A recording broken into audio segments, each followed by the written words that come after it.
And at first, when we were on this journey, I thought, is this a use it or lose it type of skill? Like, oh, I learned this. I didn't do it now with data for a few quarters, just the way you work. But I quickly learned that's not the case at all. Like, I can't imagine an audit that I'm not using my SQL skills to analyze something.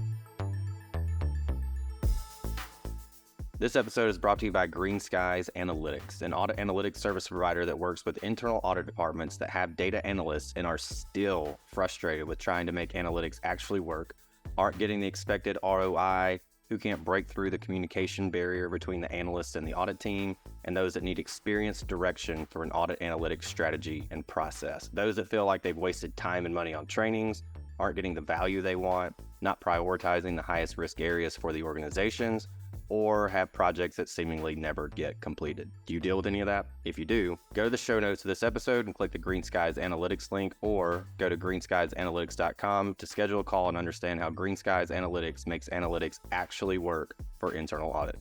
Hey everybody, welcome to another episode of the Audit Podcast. I'm your host, Trent Russell. Today on the show, we have Charlie Page. He is the Associate Director of Internal Audit at Verizon. And this whole episode, or most of this episode, is about how to issue audit reports faster. So we're talking about the written ones here. You don't necessarily have to issue a written audit report. You just have to communicate the findings. So some reports, I put reports in quotes, are best communicated in person or verbally. And I think historically, traditionally, we do it through PDFs, Word documents, etc. Emails, always a good choice also. If you go back and listen to Sarah I. James's, because there's multiple episodes, that's another good one if you're kind of struggling with audit reports and making those more effective. However, again, Charlie is speaking more specifically to efficiently getting those out the door, as well as speaking to some of the effectiveness. So that's largely what this is about. I will give a warning to people because last year at a conference, there was a CAE panel. There's a question around Agile that was posed to the panel, and one CAE just threw his hands up and was like, I'm tired of hearing about it. Next question, I don't even care. Personally, I think that's a horrible take to have, but Charlie does speak to elements of Agile as a way to get the audit report out faster. We also talk about within Agile, there's always this issue that people have, even if they do traditional, we'll say, auditing techniques, with getting access to the data. And so especially if you're trying to do 2-week sprints, how do you then make sure to get that data in a timely manner while also only having, in some time, 2 weeks to do it? And so we speak to that also. All right, here we go. What is in your internet browsing history or your chat GPT history? Yeah, so, personally, my wife and I do a kid-free trip every year. So we're planning our Tuscany adventure, and that's looking for the perfect kind of vineyard that's going to hold us for a few nights and then bounce over to the next place and exploring actually driving in a foreign country. So that's what I spend a lot of time trying to actually investigate. Like, I go pretty deep with that. Professionally, I'm a bit more of a creature of habit. So I have a routine where I will read just the general news. I'm in a non-logged in private browsing view, so I'm not kind of getting too many scripted things to me based on my previous viewing. I just catch up with the world news. This week it's TikTok, right, being banned. So I just try to understand both sides of the story there. And but then I always Google my company, Verizon, and understand what's going on there. And then I translate over into Reddit, right? So I'm kind of reading the more PR views as well as reading what the customers say. And that just kind of helps me feel pretty informed of what's working, what's not working. And I think if people aren't reading Reddit, especially if they're kind of focused on customer experience, they're kind of missing out on an opportunity to see what customers are really saying. Yeah. That's interesting. Okay, so if there's a story, I want the listeners to be able to do this also. So if there's a story about Verizon, you go look on Reddit for maybe where somebody posted that story, and then you read the comments in there, or do you just look for Verizon as a keyword in general, or is there a Verizon subreddit? What do you actually do there? Because I think that's a really good point. Yeah, there's subreddits for all the telecommunication companies, right? So I will definitely read Verizon. And I may look at a specific topic related to something that I am auditing or exploring auditing. And so you can just kind of follow that and send those messages out to your team. So that's a pretty useful tool for me to just see what's being said about what's working and what's not. And it's good to look at your competitors, right? Do they have the same things that are coming up in their world as we have? 'Cause sometimes you can get biased one way or the other of how things are working. So but just generally, what's hitting in terms of volume on your company, and what's hitting in terms of most recent, and were you expecting to see that as most recent? There's been times too where we have policies where you can interact, right? You just have to disclose that you are who you are, and people will respond, right? They're posting there to get information. So as long as you do the appropriate disclosure, I work for Verizon, and you protected your company yourself. I've got information actually from the people who are sharing this out on Reddit in a DM message. So that's kind of how I use it, and it's a creature of habit. It's the routine of how I unwind at the end of the day, is just to know what's going on. Yeah, that's great. I mean, we could probably just cut the show right there, and people will go, "Yeah, that's a good takeaway." But that's pretty legit. So, all right. But I know we are going to talk about one of the things that one of the topics you want to talk about is your audit report issuance process and how you guys are able to do that continuously, and some of the benefits there. So I'm just going to throw it to you and have you walk us through how you and your team are able to issue audit reports in the effective way that you are. Yeah, thanks. So I think for all the listeners, right, we're at different levels of our career in terms of why we're listening to an audit podcast. So for the CAEs, their mission is, how do I get as many audit reports out as quickly as possible to meet kind of what the audit committee's expectations are from the actual teams that are doing the work. How do I make sure I'm hitting those timelines and those expectations? So it's how do we issue these reports as quickly as possible, not just for the sake of issuing quickly as possible, but it's so that we can get onto the next risk and the next risk and the next risk, right? That's really the focus on trying to issue reports on a specific timeline. And I think one of the areas that I've seen work really successful is thinking about what is holding us back in getting these reports out the door, and where are those bottlenecks or those constraints.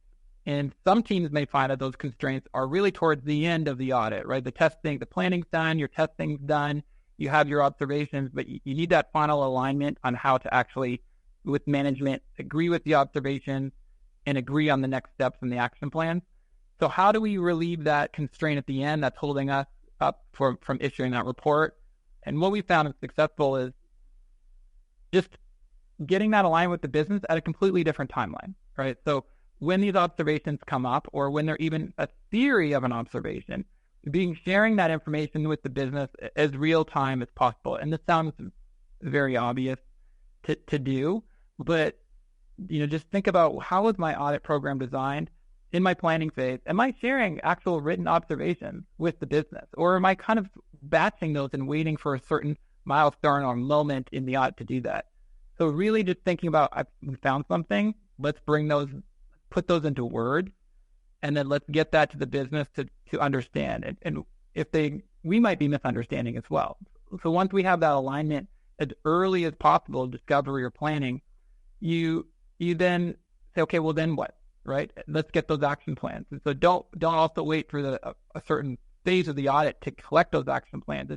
The business says agrees with the observation, and you move immediately into the step of, okay, now what do we do, and who needs to be involved and when? Because sometimes it's not just you've agreed on the observation, but who fixes it is way over here, and we've never talked to them. And so that's why you want to get this out, as quickly as possible in a very sprint or agile method. And I think, what we've been evolving in as an audit practice, you kind of hear in the previous conversations you have with the leaders you bring on, Trent, is this evolution to Agile. I think different companies, different audit shops are at a different spectrum of where they're at. Some are full Agile, everything's done Agile. Some are just learning it. Some are experimenting it. I think in my first month career, I'm kind of in the middle of that, learning what works, what doesn't work. What I've been experimenting with is moving all my audits into a sprint-based type of operation. So all my audits at the go right now, 3-4 audits, are sharing the same sprint windows. right? It's 2 weeks for each sprint, how we're operating. And we're aligning as a team on that's how we're going to work. We're aligning with our data team. So that's how we want to work. And so we're thinking if in 3 weeks in sprint 3 and we're in sprint 1, we need that data to execute. All right. We need to plan that data in sprint 1 so we're ready for sprint 3. And that's the advantage that we're finding with the agile process that we're evolving to, is just better timing our work. And when we better time that work, we're able to kind of batch when we're interrupting the business with their daily activities. So we can try to just time our efforts with the business in 2-3 weeks and not have them feel like we're auditing them for several months. And when we interrupt them for those few weeks, we can get that alignment on the observation and the action plan sooner, kind of all tying back to how we can get the audit report out the door a little faster. Okay. I got a couple of questions that I was thinking about following up on that. The bottlenecks, I would assume that whatever bottlenecks you identified would be similar to other organizations, other internal audit departments also that would go, yeah, if we thought about it, we would probably have one there too. Or if we look to identify where the bottlenecks are, it's probably similar. Could you speak to that, I guess, a little bit more in terms of what that bottleneck was, and then were there others also that you found so that other teams listening might go, oh yeah, that's a good point. We had that, and this is how maybe we could fix it. So when I mentioned bottlenecks, it may just depend on what's a unique bottleneck for your department or your constraint in order to issue those. If you have a methodology that says we can't issue an audit report until we have alignment by X, Y, and Z at a certain level, that may be a constraint or bottleneck to be able to issue that report. So that's where we've tried to, not just say we need this to get this report out in 2 weeks, then we need everybody to get aligned. We are recognizing how in our organization or in larger organizations, or every company is different, but that it takes time to get that alignment on the observations, and that time to agree on what to do or what the issue is, it is a constraint, is a bottleneck. And so I think most audit departments probably have that. I can't just say this was found, okay, this team's going to fix it. I think from a SOX control perspective, right, maybe there's more team, like a more focused team on who the control owner is, and they can tighten those controls up and put processes in place to make sure. And you kind of come to those decisions maybe a little bit quicker in some cases. But from an operational perspective, you're saying, oh, we need to look at a certain process and build monitoring. Well, who needs to be involved in that, and the data, and why didn't this work, and how do we prioritize that? And this system is coming from here, and this system's coming from here, and they're led for different teams. But that's really important to make sure that everybody is really aligned in what we're going to do with the observation. And so trying to bring up those conversations as early as possible in the audit allows you to actually have enough time to get that alignment. I think what's most important is we don't issue audit reports without action plans that people really believe, because when they actually come to the point of doing, and people say, well, what did we really talk about here? How are we doing this? Then you haven't really achieved anything. You've just issued a report, say, here's the risk, but nobody knows actually how to address the risk. So moving up that conversation so you take the time to really figure out how and who is going to be involved to address the risk. Okay. For Agile, those teams that haven't even tried it yet, what did you all do? How did you go about trying it? Did you go through training, books, other resources, or just go, hey, let's just Google how to do this and we'll figure it out? Yeah. All of those, I think, what we did a specific moment of time for our department was we allowed ourselves to experiment. We have a methodology, we have a handbook that we follow. I think most audit departments probably have a certain, yes, you have the standard, but you have your own interpretation of the standard. We allowed ourselves, okay, let's experiment with Agile.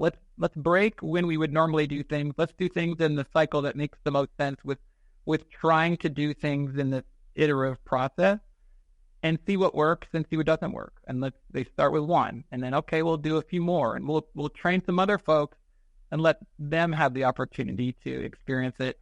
And so it's just kind of the grace, to make sure that you're experimenting to evolve while still meeting the standards that you need, right? So it's not like when we're experimenting with Agile, we're not approving planning, right? We're not aligned on what the report is going to be going out the door. We are. We're just doing this in different steps along the way. The end product's still the same. We still have the same audit report. We still have the same alignment on the action plan. It's just how we got there. We kind of restaggered it. And just real quick, how long have you been running Agile? I would say for the last year, we have really been experimenting with this concept. And you see things that work and you see things that don't work. And not every audit, in my view, right, fits in this, in a one way, right? Some audits have to follow a certain path. We have to do these in chunks, or you have to do the whole thing together, right? Are you getting 100% of a thing done at a time, or you need to move everything 10%, and that's just how it has to come together. So it's thinking, what methodology should we use that would allow us to efficiently complete this audit? Okay. What would be an example of, we'll just say, a waterfall audit versus an agile audit? I'm thinking about, again, people listening, and if someone does try it, and let's say it's maybe not one that makes the most sense, and they go, well, we tried it and it didn't work, so we're never going to do this again. Yeah, I think if you have an audit that has multiple scopes, and those scopes can kind of stand alone. Let's say you're looking at bills for one, and then let's say you're looking at fulfillment with supply chain for another one. And those processes and teams are completely separate, and any results from those would be addressed by a different team, but it's kind of the umbrella of the goal or the objective of the audit. That's where I think you could say, okay, we're going to work with these specific teams for this period of time, and you align with the business that this is a good time, right? And when you get that alignment, you can have better updates and kind of conversation with them, know we're trying to be efficient, and then you can finish that work and go into starting the next one. I think there's other ones where, let's say you're launching a new product, and everything's involved in that, right? There's the marketing, there's the billing, there's the supply chain, there's the customer experience, there's the training of the rep, there's commission. Like, you could think of all of those things. You do need to take one sample and walk it through, or the experience, and walk it through the whole thing, right? So it's kind of just understanding the objective of the audit and the lens you're looking for, and what the end result is. Sometimes I think when I'm planning audits, especially when I'm working on what we do, like a risk register, right? Like, here's the risk, here's the controls, here's the procedures. When you get to write that risk statement, I think, okay, what would be the worst case here, right? And then what is that going to be? Well, the worst case is this risk and this risk and this risk combined together. Then maybe I want to do that testing and look at that holistically. But if I'm looking at this risk, it's really just for here, right? This one specific section. Then I can probably break that work out and do those in more of a sprint-based approach. Okay. You've mentioned aligning with the business a couple different times. What does that actually mean? I mean, what's the practical how to do that? Well, when I say aligning by the business, is we have, as auditors, our results, right? And that's based on our understanding of what our expectation is. So we could go in to do a test and find certain results based on our understanding. But not until you share those results with the business and they fully agree with the kind of objective results that you're trying to prepare, are you really aligned? Right? You could be looking at, actually, well, no, you didn't understand this system was sending something over here and you're missing, the whole piece. So maybe that's something you've missed along the way in a walkthrough, or maybe your expectations were just misunderstood. So it's making sure that your results agree with your expectations and the business agrees with the results. That's kind of the main alignment. Then I think the action plan is just that partnership of, hey, business, how is what you plan to do, or what should you plan to do to address the risk that we just aligned on? One of the biggest questions that we get a lot of times is about, as a data analyst, is about access to data and not getting it timely. And I'm glad you hit on that a little bit earlier when you're talking Agile, because especially, hey, usually our audits take 2 months and we still can't get the data. You're doing these, 2-3 week sprints. How are you getting it timely? So I appreciate that. But I know there's another initiative for you all to really, I'll say, upskill the operational auditors to be more data literate and to be able to not only ask better questions of the data, but then to go actually pull the data and do something with it so that it lightens the load for I'll just call whatever you guys call them, the data analytics center of excellence for internal audit. And so that's an initiative a lot of folks have, like let's upskill all the auditors. How's that been going with you all so far? What kind of actionable insights, if you could share those, have you seen? What kind of ROI have you seen from that already? Definitely, yeah. So our objective is to kind of shift it, right? We have a base around 10 to 15% of our headcount. We're the data experts. They're the gurus at pulling data and analyzing it and have a career in that. But we're trying to get the rest of the base to have a fairly high level of understanding. And that is the expectation. And there's going to be people on different spectrums of that. So what we've been doing is spending significant time upskilling. You're right. Like we have day-long training where the whole department is focused on, do we know how to use SQL and connect to our tables to get the information we need? And here's some real examples using real tables that we can do to solve our current problems. And we're tailoring that training specific to the business unit, right? So the tables are going to be different by the business unit. So we're learning the skills, but we're also learning about the data that we need to access in our day-to-day. And it's a journey. You're going to have people who embrace it and have already embraced it. They were already on that journey and pulling it because these tools have been accessible. But we always had that kind of fallback of we could ask these experts, right, to pull this information for us. So we're bringing that back into the team. So everybody has a standard that they have to hit in terms of how literate they are in actually using these tools. And it's not just getting the data, it's using visualization tools or analytic tools to help us use that data once we received it. But you're going to have people who are, we recognize there's people who are going to embrace it and be the experts, and there's going to be people who are, able to do certain basic things, and everybody's going to be on a different level of journey, but everybody has to raise to a certain bar. What we're finding is we're slowly getting to the point of everybody's having that aha moment where they realize they have this question.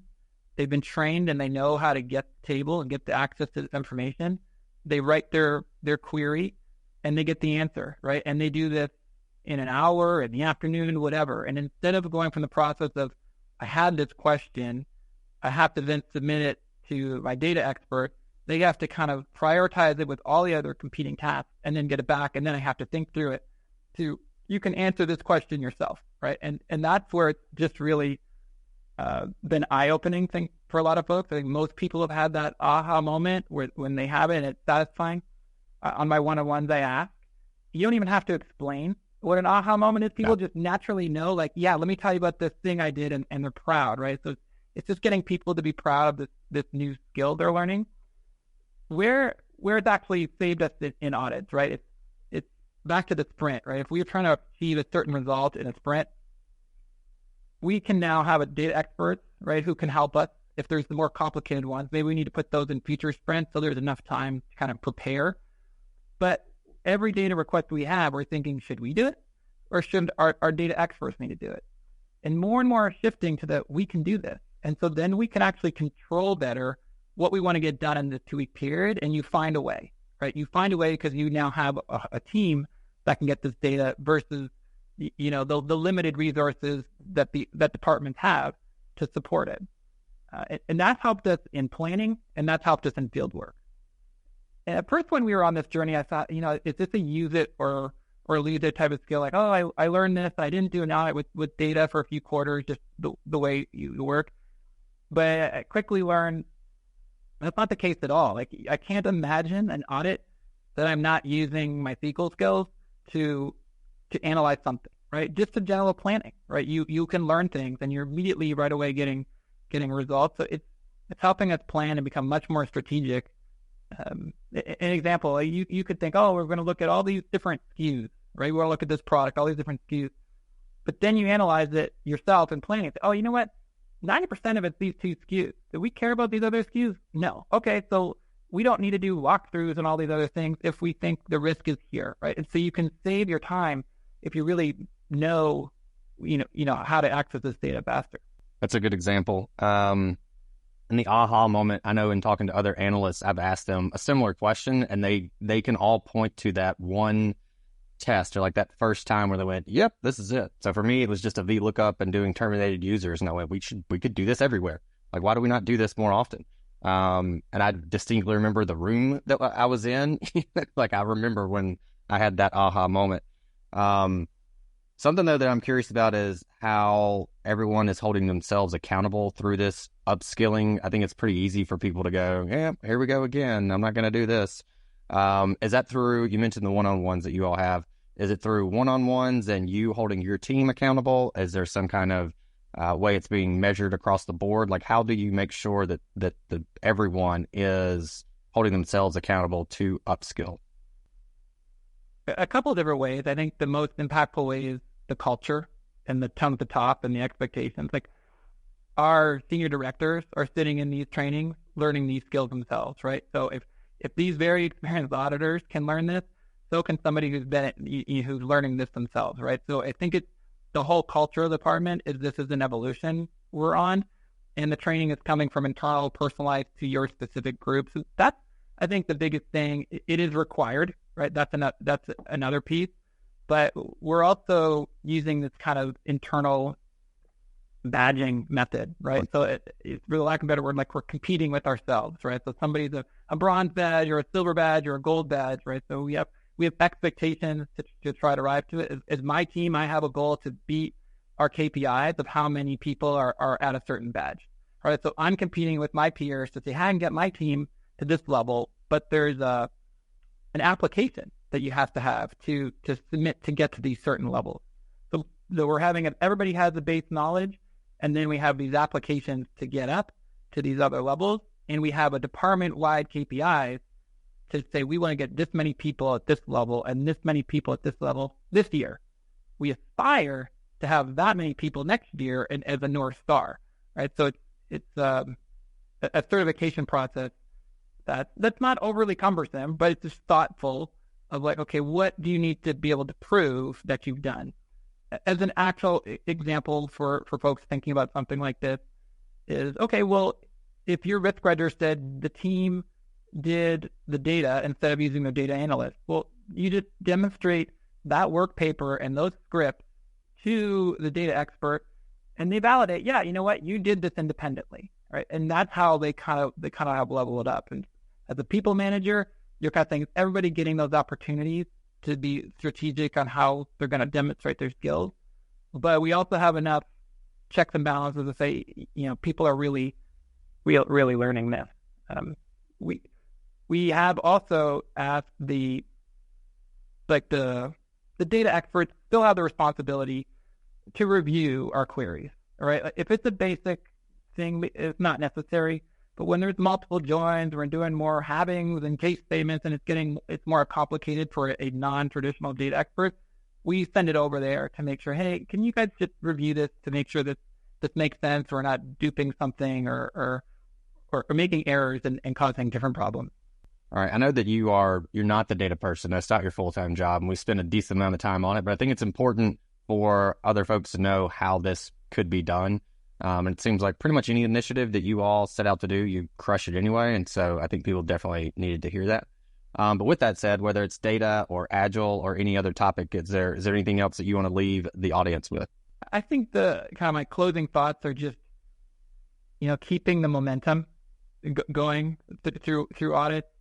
Yeah, I live in the audit report every day, and I do. As soon as we roll into a new audit, we create that audit report, and we're thinking through anything we find and framing it up. Yes, those sentences will change, but you really start to think, okay, what's the risk of this observation I found? And you put that sentence down. If you can't really answer that question, then are you testing it the right way? Or if your results spit out a certain way, if I want to say X number of this were wrong, well, leadership probably cares, but what's that mean in aggregate, right? So do I have a test designed to think about the aggregate to really get to what their next question is?